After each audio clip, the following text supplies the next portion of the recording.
Ladies and gentlemen, welcome back to Elijah Talks Ball. Week 5 is in the books, and of course, nothing new here. An action-packed week in the NFL. Of course, we had a record-setting day of football, all the way from 9:30 a.m. Eastern Time through midnight, 15 plus hours. This is what we wanted. This is what we mentioned. Get to wake up. Have some coffee. Enjoy the Vikings and Jets in London. Roll over into your 1 o'clock games. Obviously, hit the 4:30 games, which I tend to snooze a little bit during those games, especially if there's not a team I'm super invested in. So you get a little bit of nap, you fall asleep, football, wake up, football. Then, of course, one of my favorite parts of Sunday is watching Football Night in America, kind of getting a slight recap of the day, and then, of course, jumping into Sunday Night Football. Nice little surprise here this week, though. We got to watch a little bit of the Dodgers and Padres as the Steelers and Cowboys were in a rain delay. So, nice little gift from the sports gods.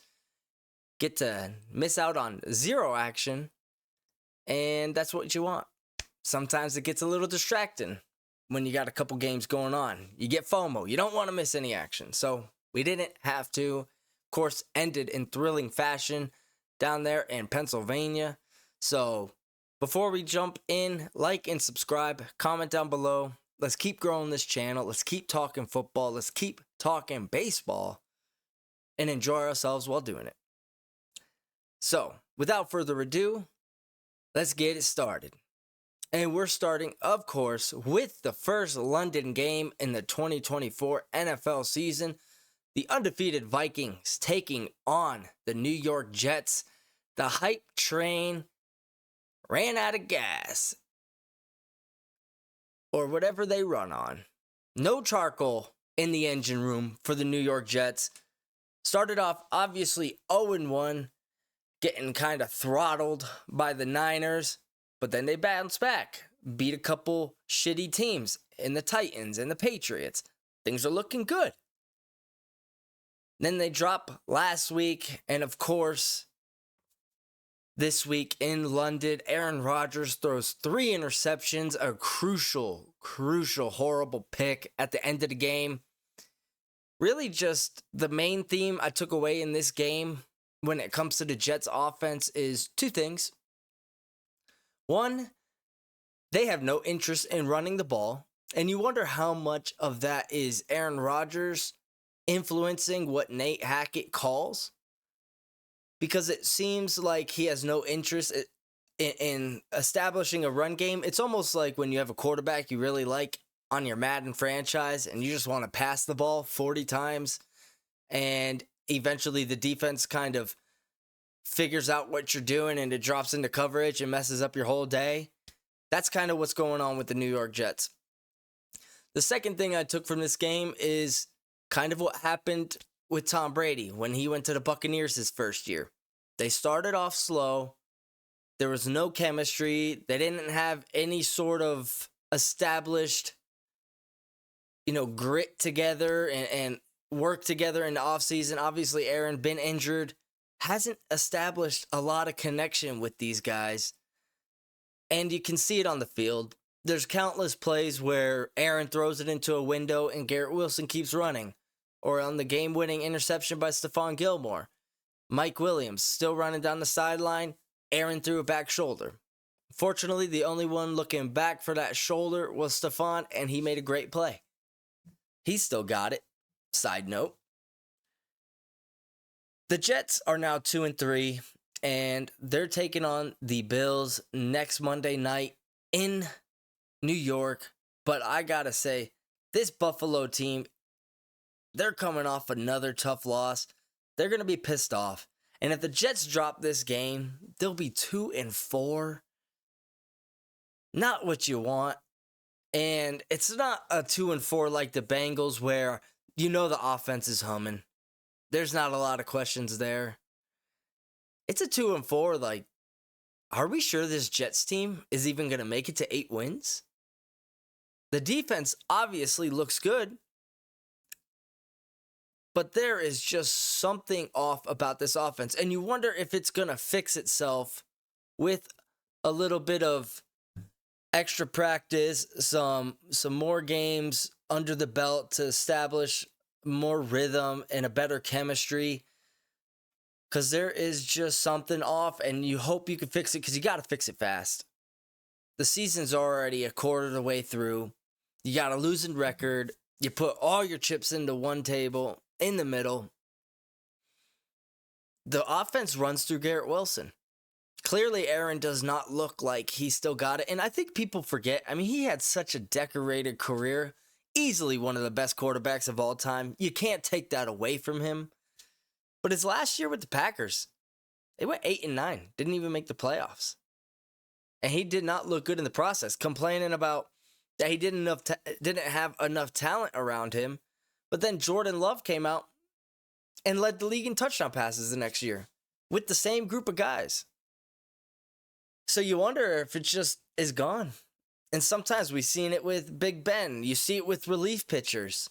Sometimes when that arm goes, it just goes. And he still can spin it, but he's 40 years old.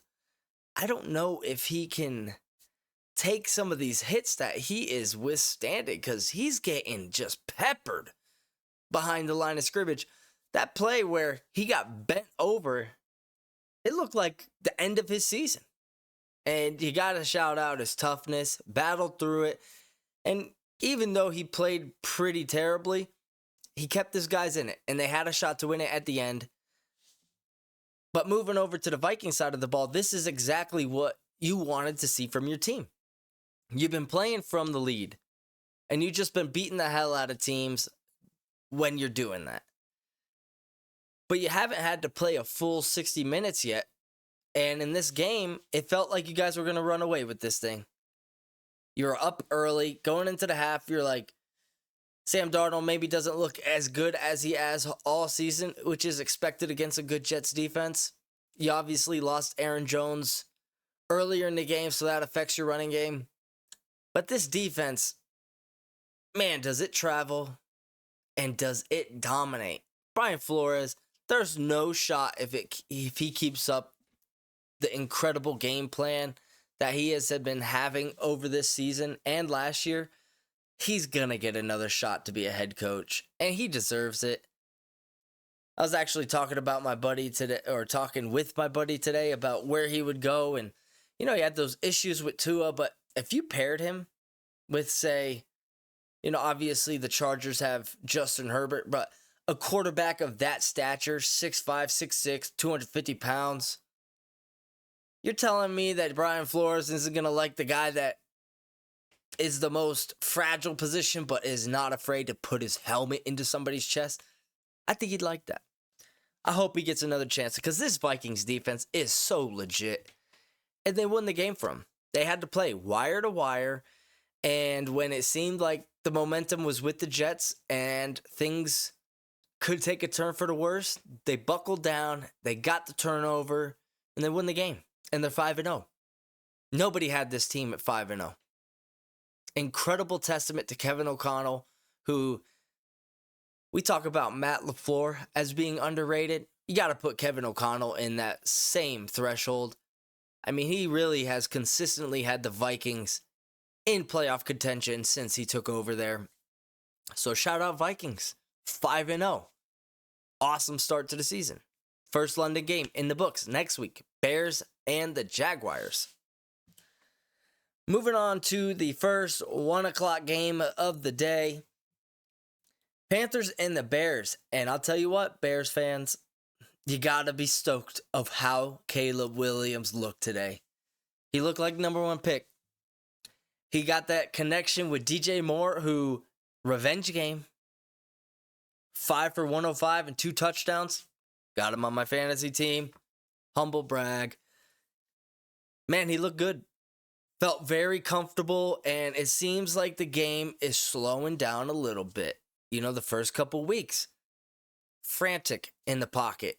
Last week, a little more calm. Missing some of the throws, but the poise was growing. This week, against the Panthers team who, obviously, not a serious contender, but had been playing better, and we can't deny that. He looked really freaking good. Led the team to a 36-10 win, goes over 300 yards, a couple touchdowns. They establish a running game, which is why you brought DeAndre Swift in. And it seems like this team is sort of finding their identity. Everybody talked about, well, if Justin Fields got 7 wins, why can't Caleb get 9 or 10? I still think the ceiling for this team is around 8 to 9 wins just due to the division. They haven't played a division opponent, and they got the Lions, the Vikings, and the Packers. That's 6 games against some of the best teams in the NFC. Now, maybe you win a couple of those games, and it changes the outcome, but really the exciting thing about is the future projection of this team. DeAndre Swift looked like he's going to be worth some of that money you guys paid him in the offseason. Matt Eberflus, say what you want about him as a head coach. He clearly knows what he's doing on defense. That defense is humming. And their DBs with Tyreek Stevenson, Jalen Johnson, Jaquan Brisker, all super young and all super studs. The trade for Montez Sweat is starting to look like an absolute no-brainer win of a trade, which at that time you felt like you gave up a second-round pick for a guy who's going to be a free agent. But since he's come in, that defense been completely different. You got a couple linebackers with Tremaine Edmonds and I'm blanking on his name, but he's your right outside linebacker. Damn good player. There's a lot of things to like on this Bears team. You cash in your next first round pick on an offensive lineman and you're really set. Also, there was a sign in the stands saying everything that happened with the trade and who the Panthers got. Obviously, Bryce Young, and then all the players that the Bears got, which just impact players in every slot. And they still have a second round pick this year to cash in, which you could argue second round picks are just as important as first rounders. All-time win of a trade. I think, especially if Caleb Williams goes down as a solid starting quarterback for the next decade, and especially if Bryce Young doesn't pan out, which we'll touch on that in a second, this has got to be one of the greatest trades of all time. I mean, you've gotten starters at every level of your team, including quarterback. Just a fleece of a trade. And I believe that this is going to stop teams from pushing all the chips into the middle of the table in the future. This one trade is going to give a lot of guys reservation to do a deal like this. And rightfully so. At what point do you not mortgage your future for one guy? Because most of the time, if you're trading up to get a quarterback, you're in range, which means you're not that great of a team, and then you're going to leverage a lot of future talent to get that guy. And maybe he's good, but he needs to be elite to make it worth it. And hitting on elite quarterbacks, that's tough. I mean, we see 3-4 quarterbacks every year go in the first round, and maybe one out of every 2 to 3 years is elite. It's a hell of a chance. Now, ultimately, you got to look in the mirror and say, we're irrelevant if we don't have an elite quarterback. So you got to take a chance. And most people had Bryce Young as their QB1 last year, so let's not act like, oh, it was a horrible pick. Can't believe they made it. The consensus was that he was number 1. Personally, I didn't know much about Bryce Young. I thought CJ Stroud watched him ball out against Georgia. I was like, this guy, he's got to be the guy. So that aged well. But touching on Bryce Young, pause. It doesn't seem like it's over for him. I heard Bill O'Brien, his OC at Alabama, talking about whether or not he believes that Bryce Young can get back to the player he was at Alabama. And he said, absolutely. He's got the talent. If he went number 1 overall, it's not like he was some scrub. He's had a really shitty year in a couple games. But there's no way that they stick with Andy Dalton for the rest of the year, especially if they're losing games. You have to make sure that Bryce Young isn't the guy. Because if he goes to another team like Sam Darnold, like Alex Smith, Baker Mayfield, and you didn't squeeze all the juice out of the orange, you just made your original mistake look even worse.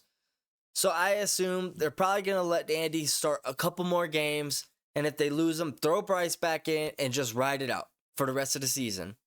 Because we know this team isn't going anywhere, but you had to make a change. You had to slow the game down for the kid. Let him step back, take some mental reps, catch his breath. But he deserves another shot, and he should get another one. I don't think that he's fractured any relationships. He's obviously got good character. Just got a feel for the guy.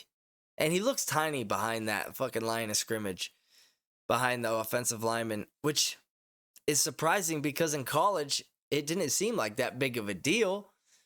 And it's not like it's that much of a size jump in the NFL. He was playing at Alabama. It's not like he was at Coastal Carolina playing behind some guys that, transferred from D2. It's like, no, this is the best college in football. So hopefully Bryce Young gets another chance. Would love to see him thrive. And obviously the Panthers would too. Next game, we got to speed this up a little bit. I'm already at 16 minutes into the second game. So Ravens and Bengals, and this is just must-watch TV. Joe Burrow, over the past 4 weeks, after this Patriots game that was so bad, he has been lights out. Not the reason that they are 1-4 after dropping this game to the Ravens in just disgusting fashion. You have a miracle happen where Lamar drops the snap, it gets kicked all the way into Ravens territory, you recover, and the punter drops the snap, and Evan McPherson, who you would assume was going to nail the kick because he's just clutch as hell, shanks it. Next play, Derrick Henry goes 60 yards down to the goal line. You guys watch the Ravens kick a game-winning kick. They move on to 3-2. You drop to 1-4. But Joe Burrow and Jamar Chase and T. Higgins, man, they were clicking. Jamar Chase, just pay him already, for fuck's sake. Everybody talks about Justin Jefferson, Tyreek Hill, Devontae Adams. Jamar Chase is easily a top 3 receiver. And you could look at that class with Joe Burrow, Justin Jefferson, and Jamar Chase all on the same team. Jamar Chase and Justin Jefferson are the best 2 receivers in the league. It's not a question to me. They are. And you look back at the LSU team, and this kind of jumps into when people were talking about Jaden Daniels. Well, he's throwing to Malik Neighbors and Brian Thomas Jr. They're both first-round guys. Well, Joe Burrow is one of the best QBs in the league, and he was throwing to the 2 best receivers in the league now. Plus, Terrence Marshall, Thaddeus Moss, they had Clyde Edwards-Helaire. How much do you elevate the talent around you? And Joe Burrow, when he is on, he's as good as anybody. And him and Lamar went toe-for-toe that entire game. And Joe Burrow put up almost 400 yards passing, 5 touchdowns. Lamar had a crazy double stiff arm, heave it into the end zone for a touchdown to bring the game to a tie. That was just what the NFL wants to display every Sunday. The best quarterbacks making the best plays, ending in the best games. I'm not sure where you go from here if you're the Cincinnati Bengals. You started off slow every year, which just shows that your coach can't get you guys going. He obviously is a pretty good play caller, but he had 3 plays in a row where Joe Burrow was cooking through the whole game. And they ran it 3 times. It wasn't like you're at the 20-yard line about to kick a chip shot in to win the game. It's a 53-yard field goal. Everybody knows that your running game, especially losing Zach Moss earlier in the game, is not that potent.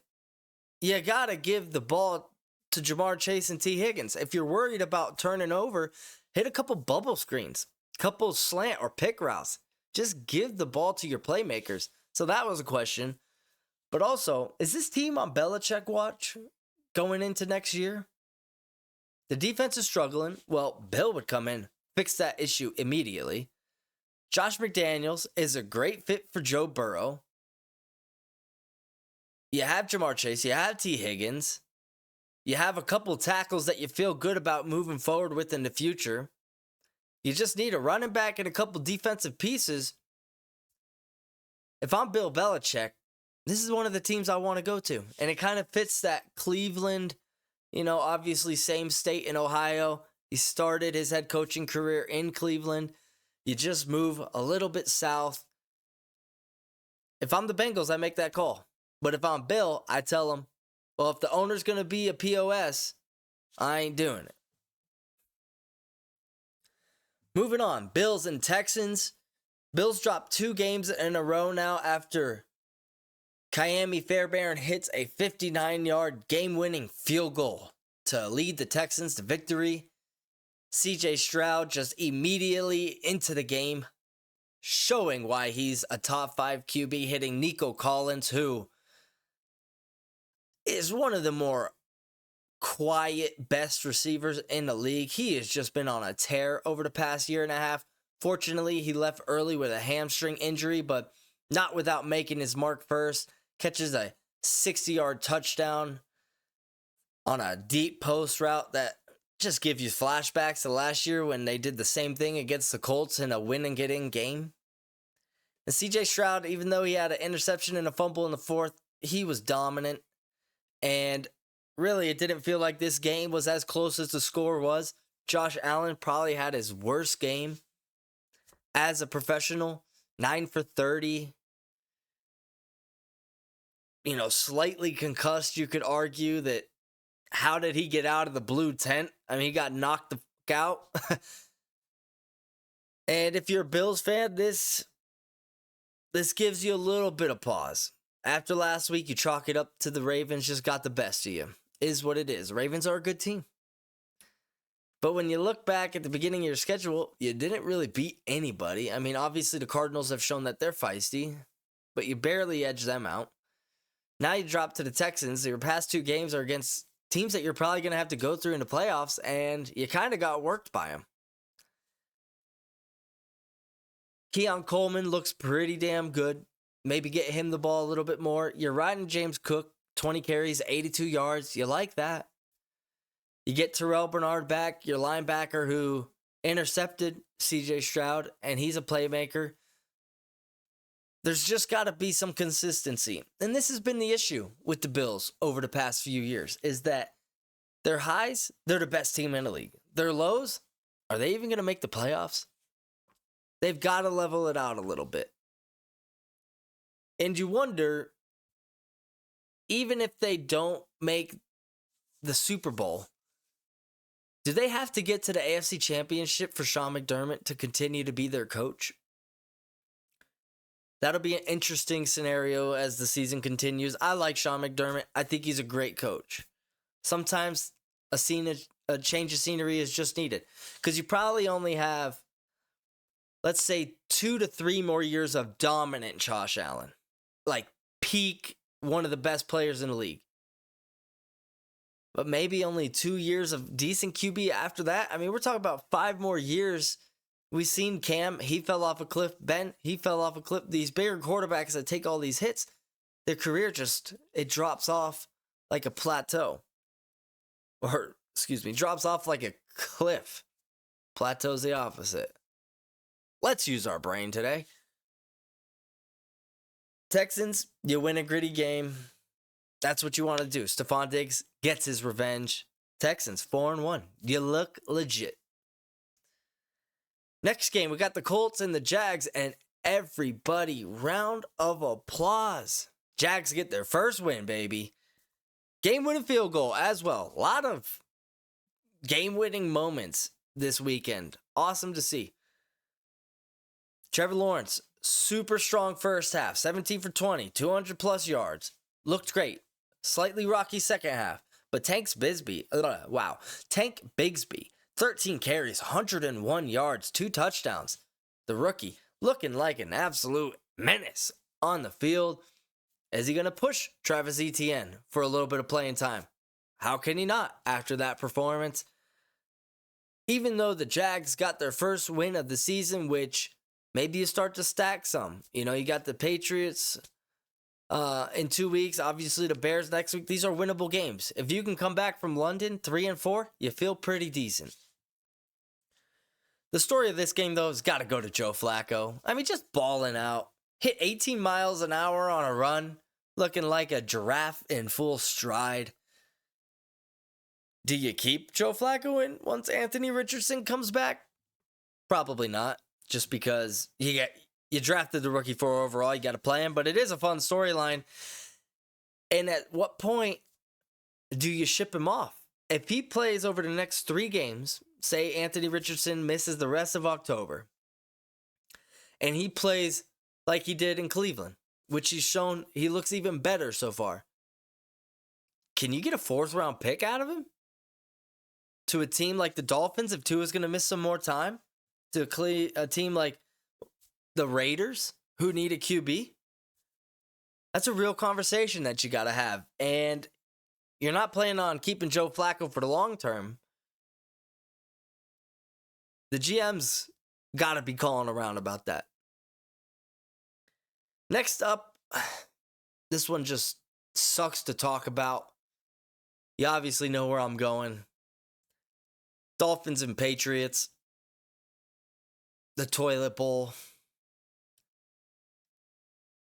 Good job, Dolphins. You kicked a horse while it was down. I hope you feel good about yourselves. And Pats, what the fuck, man? Just comes out Jabril Peppers, who seemed like a stand-up guy, leader in the locker room, gets arrested for assault/strangulation and drug possession. What the fuck is going on? Jacoby Brissett is the only quarterback I've seen in the history of the NFL that consistently takes sacks on 3rd and 2 and 3rd and 3.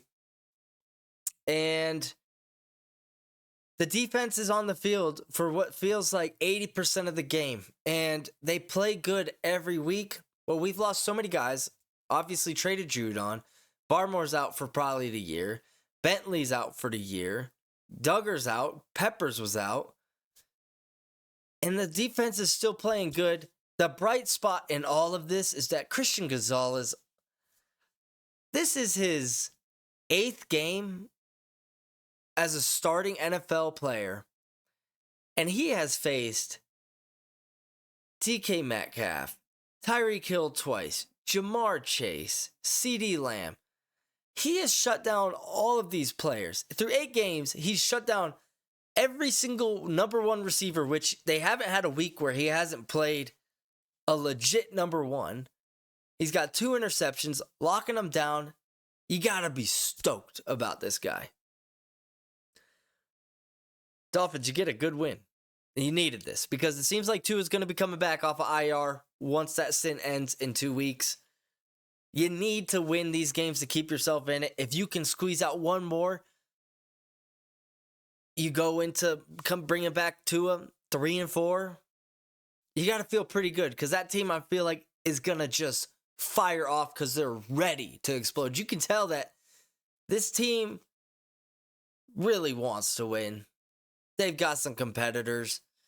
They got the injury bug probably the worst out of anybody this year. The main thing, though, obviously, this team, the Patriots, they're on Drake May watch. When is it going to happen? It's got to happen soon. I'm all for sitting a guy. I've said it multiple times. But I find it hard to believe that he wouldn't come in and look better than Jacoby Brissett. And that's no slight to Jacoby. I want us to succeed. I think he's a great guy. But so many problems on this offense is that we're not getting rid of the ball. We can't extend plays. We can't be behind the chains. We can't mess up even a little bit. I mean, tonight I watched the Chiefs on 2nd and 34 get a first down on 4th and 1. Patriots can't even get 34 yards in a fucking half. Drake May watch. It has commenced. We'll see where it goes. Next game up, we got the Browns and the Commanders.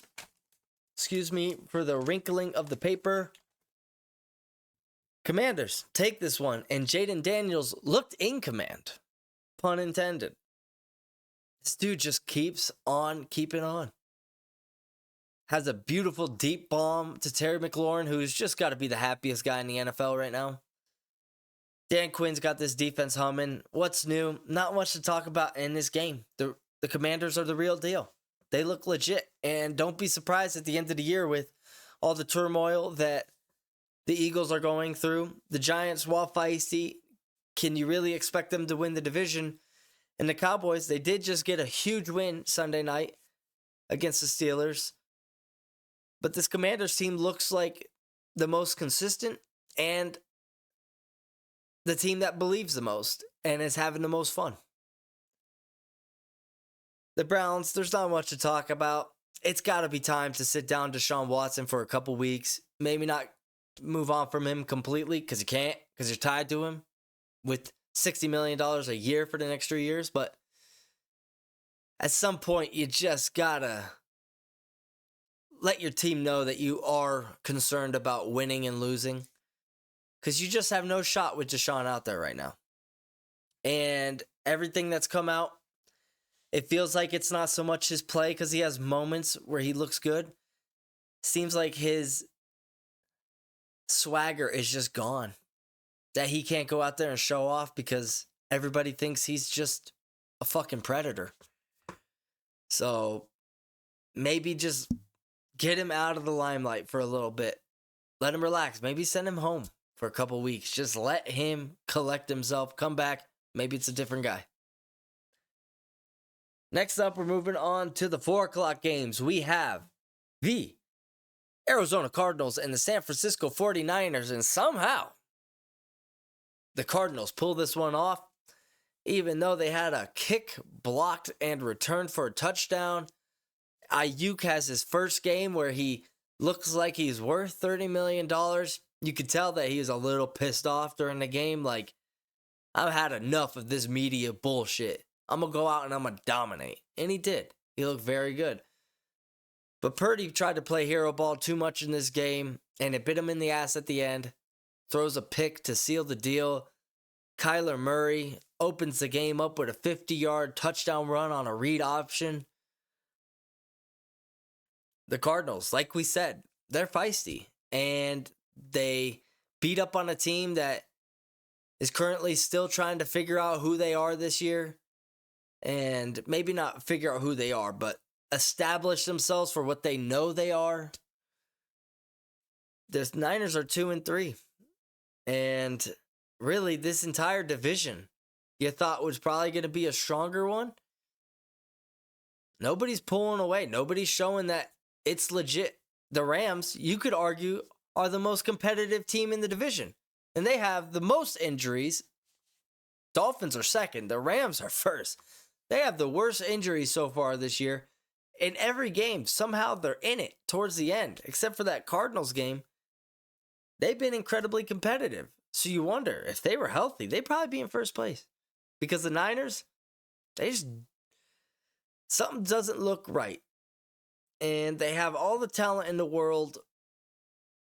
And if you are a Niners fan, are you concerned? Not as concerned as the Bills are, because you go to the playoffs and the championship and the Super Bowl seemingly every year. You just lose. But you've been there. And your team has, the oh my gosh, I can't think of the word. The history to fall back on when it comes to, we've been in this tough situation before, we're going to get through it. So you're not too worried, but you got to start correcting some things pretty quick. It's nice that the whole division has started off kind of slow because that buys some time for you.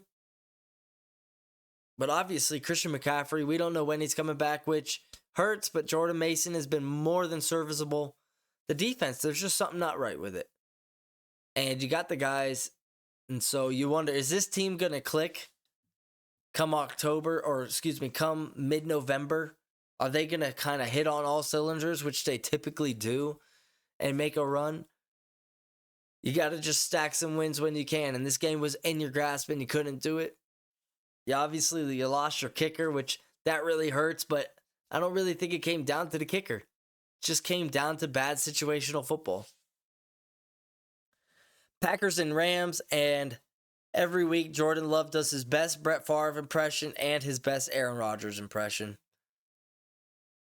Something that I've noticed about Jordan Love this year in the few games that he's played is his first half, not so great. His second half comes out slinging, looks like the guy that got $170 million. And it kind of comes back to last year, first half of the season. Looked like he was going to be a free agent. Second half of the season, best QB in the NFL. So you wonder, is this guy just a slow starter? We see it. Some guys takes him a little bit to get into the rhythm of the game.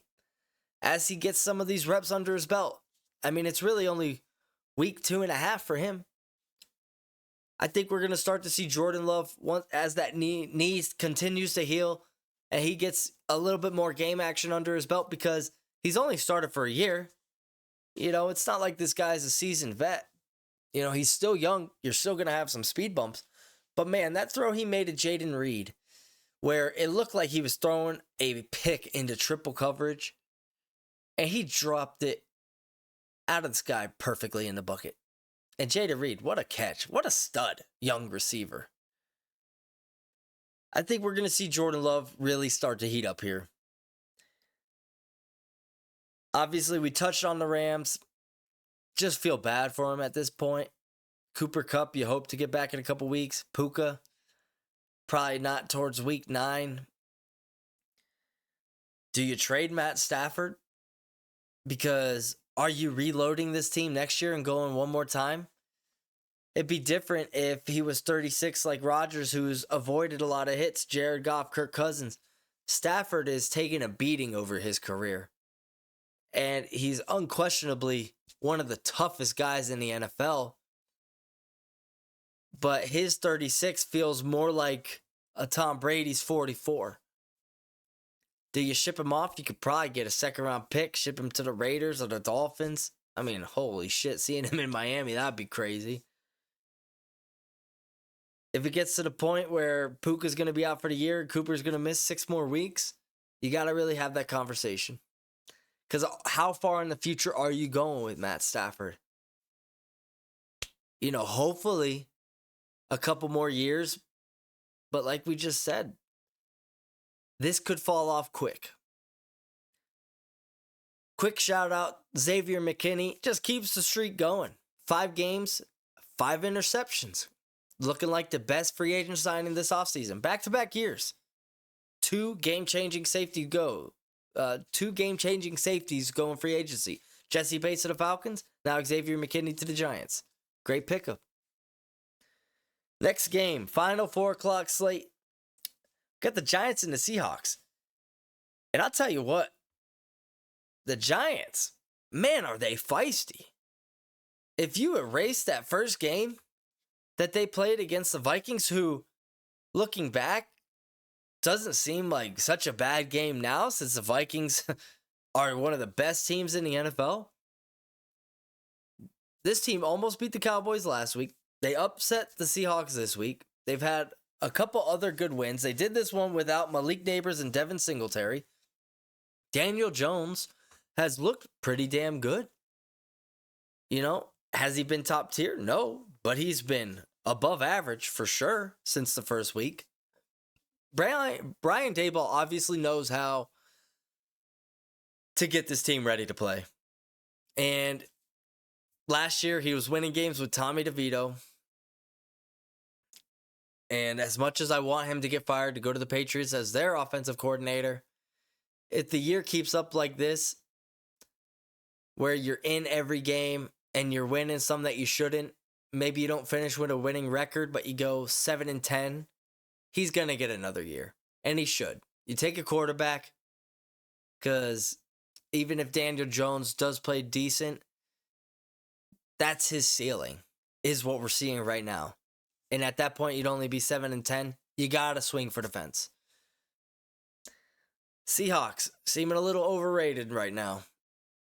Start off 3-0, like the Bills. You didn't really beat anybody. You drop a tough game to the Lions, who nobody expected you really to win that game. You kept it close. This week you lose to the Giants, who seem more underrated, and you seem more overrated.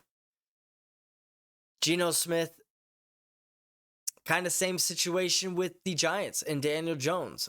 I do believe Geno is a better quarterback, but you don't have him locked up and chained to the bed like the Cleveland Browns do with Deshaun Watson. You wonder if Michael Penix fell a little bit more, would they have snagged him, let him sit behind a pro for a year, and then just let it rip? Because you guys have the infrastructure for a young QB. You're not going to be bad enough to pick one of the guys towards the top of the draft, but good news, there's nobody that feels like they're going to be going at the top of the draft, so maybe you could stay put, snag a guy in the second round, let him sit behind Geno for a year. You know, there are some quarterbacks possibly going in the second round this year. You know, you got Milroe, who I think is a first-round talent, but you never know. Quinn Ewers, if he continues to get hurt, does he go in the first round? If he can't stay healthy, does that drop his stock? We'll have to see. Quick shout out, Tyrone Tracy, rookie running back for the New York Giants. 18 carries, $128, touchdown. Stepping in for Singletary. Dude looked like a stud yesterday. He earned himself some more touches, that's for damn sure. And finally, our nightcap of the evening.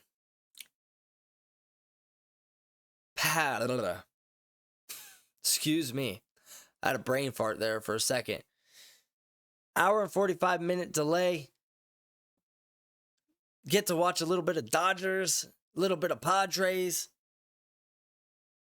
But boy, did this game not disappoint. Cowboys and Steelers. Cowboys, this was a huge win for you. You could not have needed a win more than pretty much every other team outside of the Bengals. Shit was about to go down if you guys lost this game. And Dak had a couple pretty bad picks. And against a tough Steelers defense, where this game felt so gritty. And if you're the Dallas Cowboys, you got to feel so good about this game, because it was back and forth. It was a full 60-minute effort from kickoff to the last play the Steelers had. This game was tough. And you guys hit, and you guys were without Parsons and without Lawrence, without Deron Bland. Trayvon Diggs was banged up. And you guys pulled it off. Dak on 4th and goal. Game-winning touchdown to Jalen Tolbert. So those picks, whatever. You got the win, and you could tell Mike McCarthy felt this massive weight off of his shoulders. You know, he's from Pittsburgh, which is just cool that he gets a win against his hometown team. You needed this one. You needed this one. You needed this one. You needed this one. And this kind of, for the time being, sets to rest that the Cowboys are soft. You went in, you played probably the toughest team, you know, on a pound-for-pound scale. You know, not the best team, but the Steelers are going to beat the shit out of you when you play. And you kicked it right back. You did not fold, and you moved to 3-2. Steelers on the flip side, now you moved to 3-2. And you got more questions than answers at this point. You need some more on offense. Like, having a great defense is amazing, and it got you to start 3-0. But this offense just at so many times felt so stagnant throughout the game. George Pickens is great, but he's so fucking hit and miss. Freiermuth, solid tight end. Najee Harris, decent back. You just don't have anything on that offense that screams, watch out. You're kind of boring. And this is coming from a Pats fan. And don't get me wrong, I don't believe you should bench Justin Fields. He's clearly earned that starting job. But if he continues to put up these lackluster numbers that he has at points in this season, do you look at Russell? Do you look at trading for Devontae Adams? That would be a move I would definitely be asking for, because if you believe that Justin Fields is your future, you don't got to use the capital on a top pick, a capital of your top pick on a QB. You get Devontae for 3 more years. Compliment him with George Pickens. Maybe he takes him under his wing, calms him down a little bit. You got a solid tight end who I just mentioned.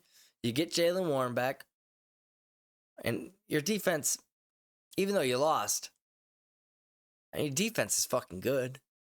So, tough game to lose. But hey, this is why starting 3-0 was so important for you guys. Because now you dropped 2 in a row, but you're still in first place. Or at least tied with the Ravens for first place in the AFC North. So, guys, that's it for the Sunday NFL Week 5 recap. Glad you listened. Hope you didn't mind my gaffes / brain dead moments. You have them time to time. It's 11:01 p.m. I worked a full day. Sometimes you is a silly. So, hope you guys enjoy your Tuesday. Watch the video, like and subscribe. Watch the video coming up. We got the Monday night recap. Saints and Chiefs. Chiefs moved to 5-0. And we're going to be doing a What's News Wednesday since we missed last week. So tune into that. Enjoy the baseball playoffs. Padres, Dodgers, Mets, Phillies tomorrow. Should be a couple great games. And can't wait to see Thursday Night Football. Enjoy your week. Peace out.